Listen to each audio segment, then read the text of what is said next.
الحمد لله رب العالمين.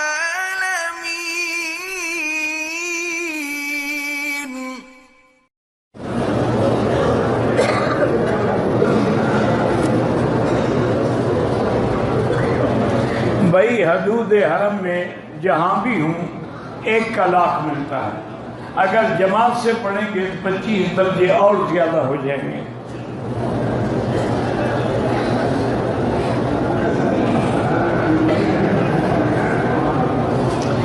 میں نے عصر کی نماز کی نیت باندھ لی.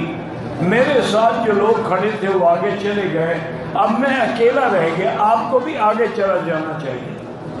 آدمی اکیلا نہ رہے، لازماً کسی کو ملا ہے. نہیں تو آپ سلام پھیر کے اگلی صف میں چلے جائیں. بہرحال نماز تک ہو گئی انشاءاللہ. کہتے جی ہم آپ کو دعا کریں گے، آپ بھی انشاءاللہ. ہم بھی ہمیشہ دعا کرتے ہیں. میں تو خطبہ پڑھنے سے پہلے دعا کرتا ہوں.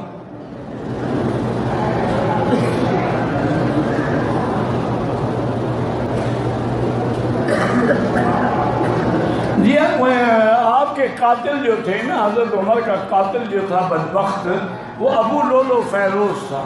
تو کہتا کہ اسی لیے فیروزہ نہیں پہننا چاہیے. تو صرف دنیا میں فیروز وہی تو نہیں تھا، فیروز دہلوی بھی تو تھا. لیکن بہرحال بہتر ہے کہ نہ پہن، کیونکہ شیعہ نے اپنی عداوت کو ظاہر کرنے کے لیے وہ زیادہ فیروزہ پہنتے ہیں.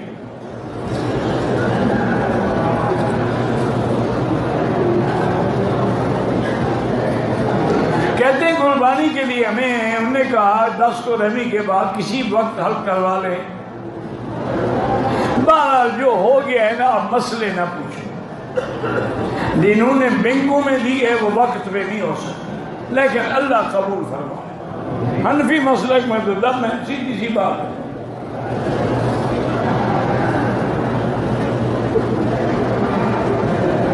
نماز جنازہ ہو یا دوسری نماز، اگر مقتدی امام سے آگے ہو نماز نہیں ہوتی.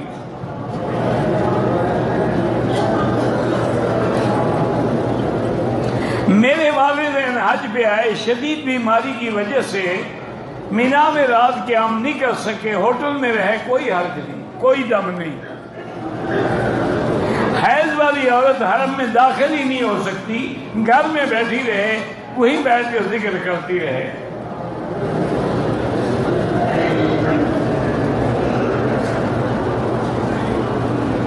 طواف وداع کرنے کے بعد اگر مدینے جانے میں دیر ہو جائے اور نماز کا حرم آئے، نماز پڑھیں پھر طواف کریں. اللہ نے نکال تو نہیں دیا.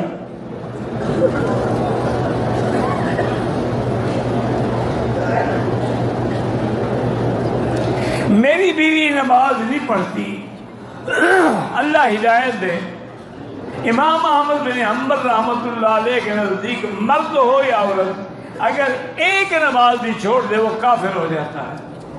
اور کافر ہونے کا کیا مطلب ہے کہ جب وہ کافر ہو گئی تمہارا نکاح بھی ختم ہو گیا. یہ تو باقی ائمہ کہتے ہیں کہ فاسق فاجر ہے، کافر نہیں. بہرحال اس کو مارنے سے کوئی نہیں سمجھتا، محبت سے پیار سے سمجھاؤ. اور اگر کوئی حربہ بھی کارگر نہ ہو پھر ایسی بیوی کو گھر میں نہ رکھو. جو اللہ کی وفادار نہیں ہو، تیری وفادار ہوگی. جو اللہ کا حکم نہیں مانتی ہو، تیرا حکم مانے گی.